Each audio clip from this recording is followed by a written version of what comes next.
Hey guys, Enigmatic Mr. L here, and I want to do a tier list for the first generation of Genealogy of the Holy War. Basically, the prologue through Chapter 5.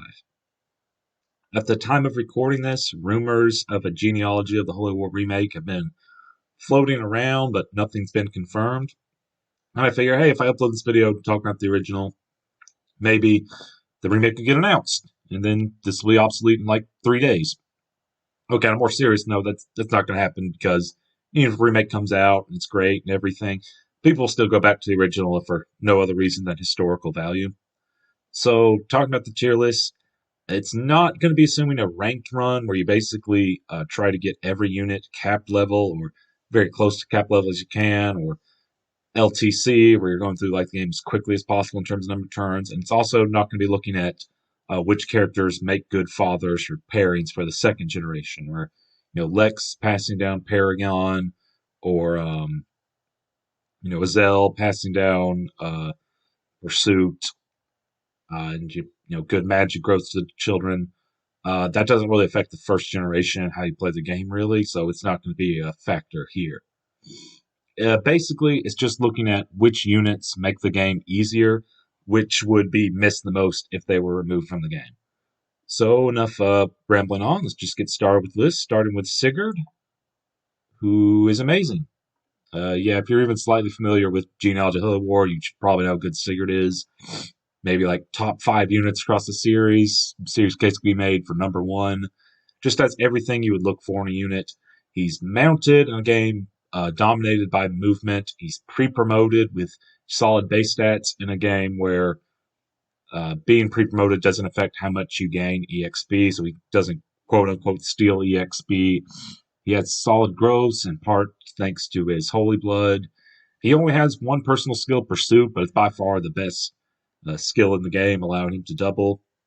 He uses swords, which are the best melee weapon type in the game, given they're lightweight, but can also switch to lances in case you wanted to control the weapon triangle or attack with a javelin or something. He's basically your best boss killer, and as a result of that, he'll usually end up getting powerful tools like rings or other weapons, and that just allows him to grow even stronger. Gets the silver sword from Arvis in the prologue, can start racking up kills with that, and then once it hits 50 crit, or 50 kills, he'll gain the ability to crit. That just makes him even stronger, or you can trade that in for the Brave Sword that you get in Chapter 3 from an event with Ayra.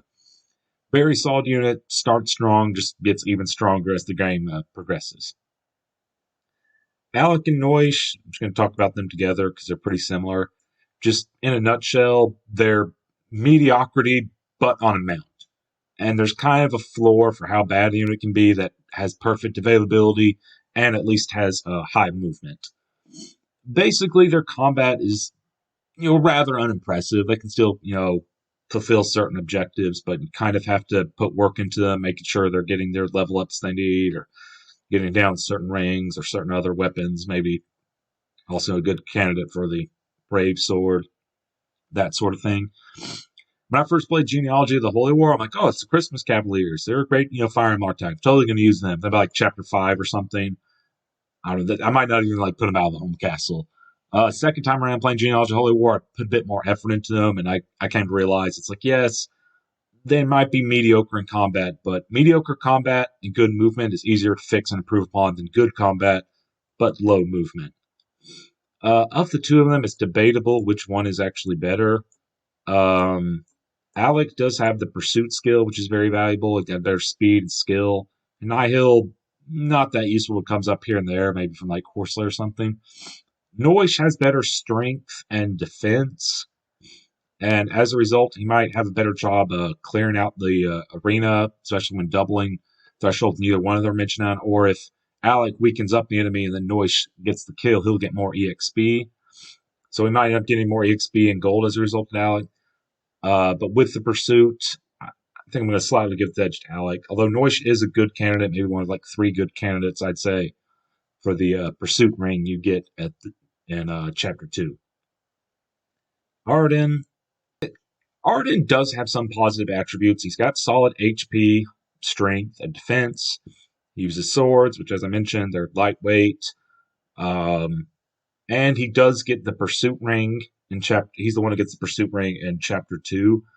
So he'll either keep it for a bit, allow him to double some of the slower enemies, or more likely he'll sell it and at least get 20,000 gold. I'm not going to count that as like an event in Arden's favor. Like, yeah, he gets the pursuit ring, so he's going to be better at some other rings to do that. Yeah, he's the one who finds it, starts it, but you sell it, you put someone else's inventory. I'm not sure that gets a contribution in his favor. Kind of like on Radiant Dawn, you wouldn't put like Marcia at the top of the list just because she recoups Har. Just going into the negatives, of course, he has the general Armonite problems. He only has 5 movement. Even a lot of other infantry nobles have 6 movement, and that 1 point of movement can add up over turns, especially road tiles. And then even when he gets into a fight, he doesn't have like amazing stats. He doesn't have Holy Blood. He doesn't have Pursuit naturally. If he does, his speed isn't that great. I just find there's never really like an opportune time. Like, yes, Arden is the most convenient option to deal with whatever the game presents before me. Can be worked. You can slow down, focus on level ups. Maybe block that choke point from the pirates near chapter 3. If I find like Do is a better user of that anyway, because he'll have web travel advantage. He'll usually dodge the pirates while also getting some gold in the process. I just find Arden just very lackluster. Lex, going into A tier. He's on a mount, and I think he ends up generally being better than Alec and Naoise. He does use axes as weapons, which really slows him down. Like, even if you do bother to get him the pursuit ring, he's really not going to double anything. And his evasion is very terrible. He has to rely on his defense. But thanks to his Minor Holy Blood, like Arden, he does have good HP, strength, and defense. But I also like Alec and Naoise. He's mounted. The biggest 2 things, I think, which push him up into A tier A, he does get the Brave Axe at the end of Chapter 1, which, is basically like another form of doubling that really helps him out a lot. And more importantly, I think it's the fact that he has Paragon. He gains EXP quickly, and can therefore get promotion quickly. I think that earns him probably spot the top of A tier. We got Azelle. I think he's better than Arden, but not by much. They're both locked to 5 move, and they're bad in different ways. Like, Azelle at least does have Pursuit. It's debatable how much it really helps him out, though, because fire magic is so heavy, it weighs him down a lot. But at least he can perfectly one-round bandits in the prologue. But he's also very squishy. He doesn't have Arden's defense, and as a result, it can be a more difficult time getting him EXP, for example, in the arena. You can't, take hits. If you do invest into him, he does get a mount. He'll have good, speed and magic. That helps a lot. He still has Pursuit, and hitting on enemy resistance is nice, even if he doesn't quite one round after the prologue generally. Yeah, just different as Arden never really has time. Azelle, at the very least, will have a time to shine in the prologue, and generally that's going to be about it. If you invest into both of them, just get a general, which provides not as useful on a player as it is on enemies. And Azelle at least get a mount, so I think not that good. A big part of this is 5 movement, but at least better than Arden. Quan, he's not with you for, last 2 chapters of the game, but while he's with you, he's very good. Good strength, good HP, good defense. Lack of Pursuit, combined with using heavy lances, does hurt him a bit. He has to kind of rely on Adept to double enemies, which isn't always reliable. And generally, just speaking, he'll hit an enemy once hard, and that'll be it. But just making it to that combat, being promoted on a mount like Sigurd, making it to objectives quickly, being able to survive hits, that's pretty useful. Ethlyn, I would say, is even more useful, just like with Quan, has the limited availability, but just being a mounted healer, there's always going to be something for her to do, something to help out with. And even though her combat, isn't really that great, it's just lackluster. I think everything except like HP, I think it's like 30% is like most of her growths. She still always has to be useful, just through the combination of being high mounted, being able to keep up with like your other units and heal them. Even for a limited time that she's there, I think she's earned a spot in A tier. Finn, less useful of these 3 and also has lack of availability. But I think he's still solid. He does have Pursuit, unlike these 2, and Iron Lances are somewhat heavy, but He can still double the slower enemies. He's a good candidate for the speed ring you get in the prologue. Miracle shenanigans allow him to, get low on HP on an enemy phase and then just become invincible for that one turn. Be fine. Or if he gets low HP during a fight in an arena, he can, clear easy. I don't think it works if you enter in the arena with 1 HP, but I think it works if an enemy hits you in the arena, that drops you down to 1 HP. Very useful, I think, while you have him. Just being on a mount. Generally have, even with his lack of abilities compared to like the Crystal Cavaliers, I think he helps out a lot more while you have all 3 of them, and then even when they leave, Alec and Naoise, they're just kind of Midir, debating like top of B, bottom of A. Yeah, I think I'll give like bottom of A, but it's pretty close to B. Kind of similar to Alec and Naoise, just kind of combat, but mounted. I think what helps Midir Outlaw is just with bows, it allows for a lot more hit and run tactics. And he's a good candidate for the killer bow you get in Chapter 1. The other 2 users are mounted, and like I said, mentioned earlier, fixing mediocre combat's easier than fixing, mediocre mobility. The other one, you can use the killer bow as Arden if you promote, but again, that's even like less movement than the other 2 archers and snipers. Has pursued, has a cost which occasionally comes in handy. Using the killer bow, just hit and run tactics, let them chip down the enemies, allow someone else, get the kill. I think that's useful throughout the Generation 1. Edain, excuse me. Yeah, kind of recovering from a strep throat. It's been a few days since it, but it's still have the cough here and there. Edain, she can heal, and that's always useful, but she's locked to 5 movement. It's kind of has trouble keeping up. I can honestly see B as well. I'm going to give her C just because, yeah, you have Ethlyn for a while, and yeah, you can heal both. There's definitely opportunities where that's both available, but generally speaking, Ethlyn's going to be the better of the 2 just because of her higher mobility. She's always going to be, healing, always going to do something. Edain sometimes will be doing something. Still useful, still nice to have at least, just healing. She doesn't have to worry about getting her EXP through defeating enemies over the arena. Still useful, still like to see, like, it's fine. But, yeah, just kind of alright. You got Do. Yeah, obviously, like in a ranked run, it'd be like something like S, because you need to get, all of your units as much EXP as possible. Sometimes gold indirectly translates to EXP, but I just find in general, in a casual playthrough, Do is a little bit of extra money here and there, which if you're not using every single unit, trying to make them their max, you generally don't need every single coin you can get. Like the units you're investing into, they'll clear the arena, they'll visit villages, they'll get the gold they need for the tasks they need. And Do, he's footlocked, and he's not good at combat. So we're having some units coming up that they're very good at combat when they get there, but they just have trouble getting into that fight. But at least when they get there, they can, defeat enemies. Do has neither of those. He doesn't have a mount. He doesn't get to combat easily. And then when he does, he doesn't like, 1 round or even like 2 round enemies. So you'll still have gold, but you still need someone else to finish the job. And generally speaking, someone who's better at combat, if they're like footlocked, they're going to, I think, be more useful on average. Because at least like, defeat the enemies and you'll get still like 1,000, 2,000 gold from them, but you still need someone else to finish them off, or else Dude's going to be in trouble. Ayra, clearly S tier, because, she's a sexy sword lady. She does all these cool backflips. Her sword glows green. She clears out the arena like no one's business. Only Sigurd aside, she clears out the arena, has any time doing it than any other unit we've seen so far, so clearly S tier. Let's see, Jamke. No. Ayra, it pains me because I really enjoy using Ayra. She's a fun unit to use. But she kind of has a problem I alluded to with Do. It's like, yeah, she's good at defeating enemies, but generally speaking, you have to slow down your playstyle to allow her to contribute.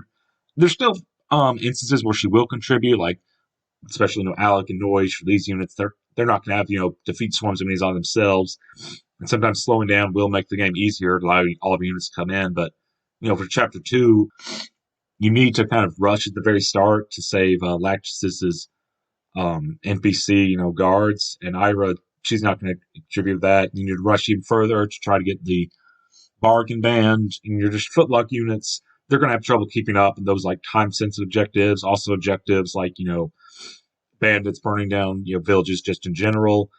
She has trouble keeping up. When she can get to combat, she's very good. Even then, her lack of, canto, like the mounted units, and, kind of frail durability hold her back some. I think C tier's fine. I kind of want to put her at the bottom of B, but I don't want to, be accused of any, like, biases, so I think, like, top of C tier is probably fine. Similar, we got Jamke, who basically has the same pros and cons of Ayra, but it's just worse. They're both good at defeating enemies, and both have trouble, getting to the fight. On one hand, Jamke has, what I think summed up like the machine gun setup. Like he has pursuit, and then he has a depth, so you can sometimes tech in, and he has a cost, and sometimes, continue around the fighting. Someone said that Jamke will shoot at something until it dies, and it just, impressive and fun and all that. But using bows, he just also just generally doesn't contribute anything on enemy phase. And at least Ayra with her sword will at least, injure an enemy, if not like defeat it, as opposed to Jamke. So I think that's why I'm putting him in C tier, similar to Ayra, but below her. Deirdre, you just have for so little of time. Like you get her at the end of chapter 1, and she'll silence the final boss, or not final boss, the last castle you have to seize in that chapter. She'll silence him. That's nice. Then the next chapter, she might heal in there with Edain. And most notably, she can silence. I think there's like an enemy user with like a sleep staff. That's useful. Those will be the only like 2 useful things Deirdre will generally do in a run, because she's footlocked and she's basically only around for 1 chapter. A little bit of chapter 1, and then she can do things I think at the start of chapter 3, but she can't leave the home castle, so her utility is limited. Mainly just in here due to her lack of availability. If she was around for longer, see maybe like somewhere in C tier. But just only been around for basically 1 chapter, having like 2 very useful things she does. I think D tier's fair. Holyn, or I think it might be like Chulainn, or I don't know. The translation patch I used, it was Holyn. I think that's outdated now, but it just sounds so much easier, flows off the tongue than whatever his official name is. I'm just going to call him Holyn. Very similar to Ayra. I think he starts with a slightly higher level. Once Ayra reaches like the level Holyn is, and compared like those bases and growths, they're about the same. I think Holyn might have like slightly more HP and defense, and she has more like skill, maybe like speed or something. They're basically like, the same pros and cons. Good at defeating enemies, has trouble keeping up with your other units.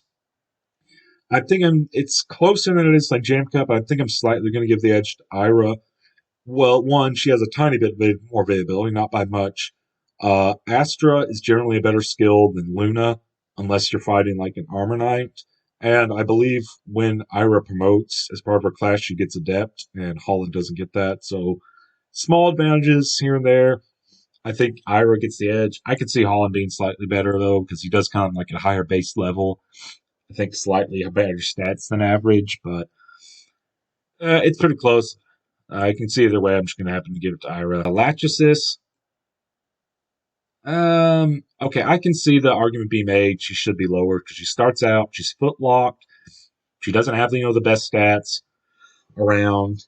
But once she promotes, she becomes like a master knight. She gets pursuit. She gets like A rank, I think, in every weapon except like C and light. It doesn't use dark, but no playable units use dark magic. So, and I think she's a good investment of your resources. Like in chapter 2, you can just spam return and the warp staff on her, which, yeah, you could do that with other units, but your payoff isn't as good. Like Edain will promote, and she'll be able to use magic. Great. Deirdre, I don't think she promotes, but even if she does, she's basically gone the next chapter.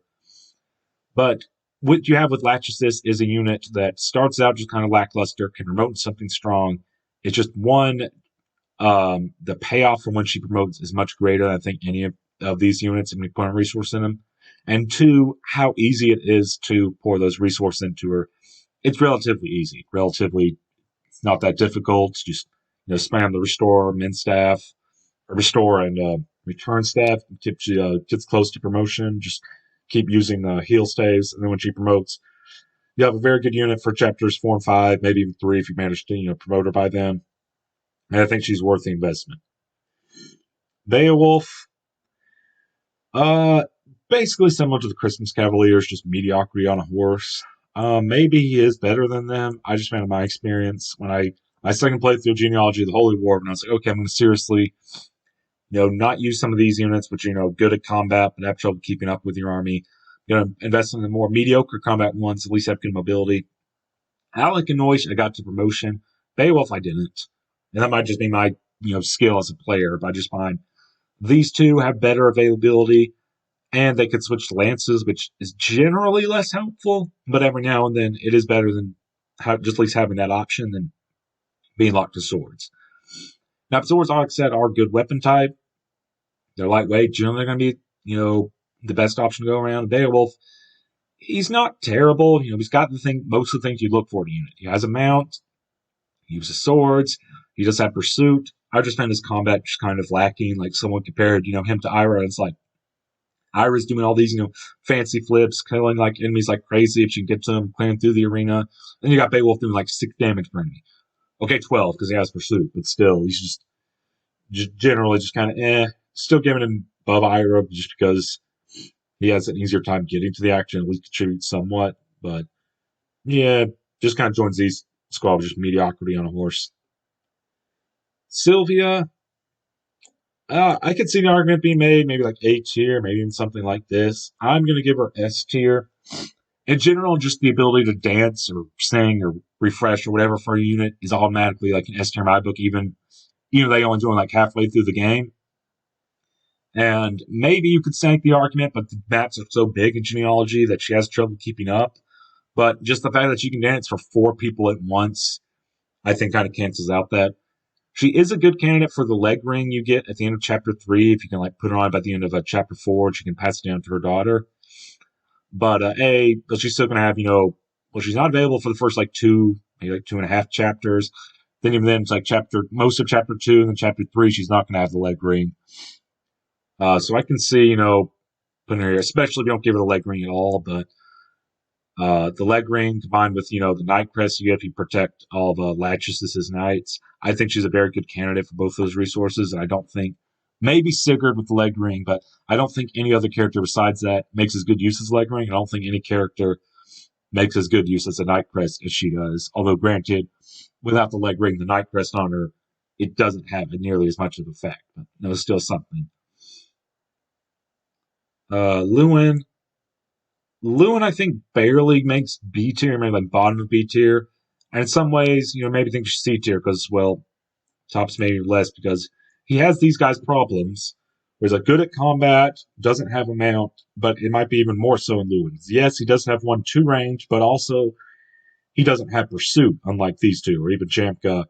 He just has to rely on depth, which he has high speed, but it's not the most reliable thing.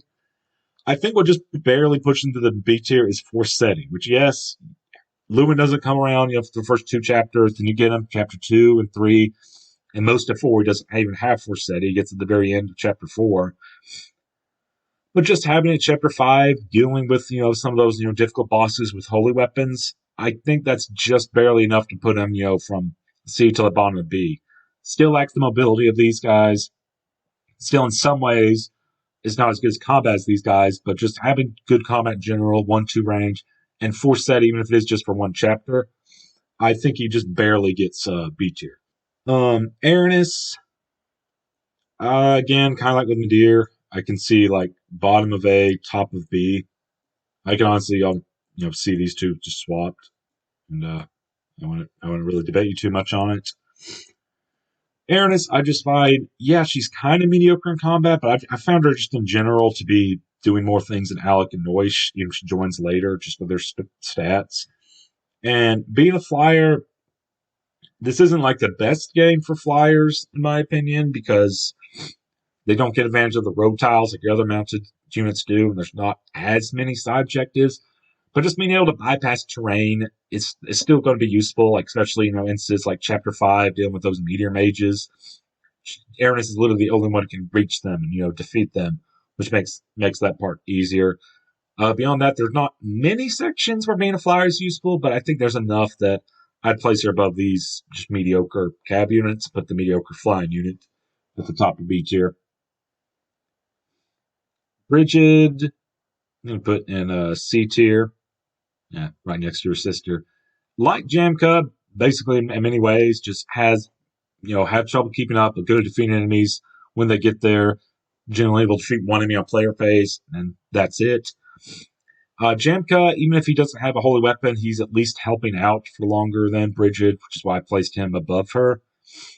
Can be useful, especially with UFL. It's just the UFL only has like 70 base accuracy, and sometimes it's just easier to just go with the killer bow with more accuracy. Especially because when she joins, the next chapter is filled with flyers, which they're going to die to any type of bow anyway. Although I want to put her in like D tier just because, regardless of which bow she's using, she still uses bows. You get her, she uses bows, and then the next chapter has flyers, which she'll be able to contribute, somewhat. Good at combat, defeats enemy on player phase. That's about it. Has trouble keeping up. Not terrible, I'd say, but not the greatest either. Claud heals like Edain, but he's already, promoted, I believe. He's going to very least use magic and, defend himself and contribute in ways other than healing. I could see the argument maybe swapping these two, and I wouldn't really argue, too much about it. I just think, in general, Edain, you get her in like chapter 1, Ethlyn's going to be doing more healing for the first little bit. Chapter 2, you're going to be like devoting most of your like resources to leveling up to Lachesis, because I think there's better payoff. And then chapter 3 comes around, he joins at the end. I don't think she has enough time to really shine, or unless you heavily focus on her, gain a lot of EXP. And even if you do, I don't think the payoff's that great, which at least with Claud, you don't need to invest anything into him. He's just good to go. Plus, he does have the Valkyrie staff, can resurrect an ally, which has some niche uses. Maybe you tried, leaving Lachesis or Lex on the castle to be the first castle you see is in chapter 4 to be defended, and they die. Rather just restarting a bunch and just realize, okay, I'm just going to let that castle be destroyed, or reset and send a bunch more over there. You can just use the Valkyrie stuff. Also as useful situations like in my second run where if 2 units are getting too close, like Alec is going to be close to marrying Silvia, you can just, kill off Alec, and then once you have Silvia paired off with the person you want, then resurrect him. I know I said I wouldn't count Gen 2 like inheritance that much, but this is something that would affect how you play Gen 1. So I think just having that Valkyrie step is something useful enough to give him like a slight edge. And last, almost least, we have Tailtiu. Tailtiu is good when you first get her because the enemies are already near her. She has like Wrath shenanigans. She can, one round them with Wrath, and also have Claud, to heal her up. She has a use. She's at least protecting the Valkyrie staff, protecting Claud. Outside of that, 5 movement, no pursuit, doesn't even get a promotion. Like Azelle, he's useful in the prologue, and you have more chapters to train him and use him if you want to. When he promotes, he gets a mount, and he always has pursuit. Tailtiu doesn't have the availability, the pursuit, the mount, and generally she comes at like level 3, he's level 1, and their base stats are so similar. I think she has like a tiny bit more magic or speed, and then the other stat is like tied. Generally, practically, after you get Tailtiu, once you like have the fun with like the island or whatever, she's not really going to see much combat. I think you can make uses of her. If you're slow down, you can defeat some of the bosses in chapter 5, which using like rat shenanigans, which is an option. Just in general, she's going to have trouble, keeping up with the action. Like I said, 5 move really adds up, even compared to something just like 6 move. And that's my Gen 1 tier list. Thank you for watching. If you have any comments, questions, concerns, characters you think I underrated, the characters think I overrated, let me know in the comment section below. Thank you always so much for watching, and have a good day. This is Enigmatic Mr. L signing out.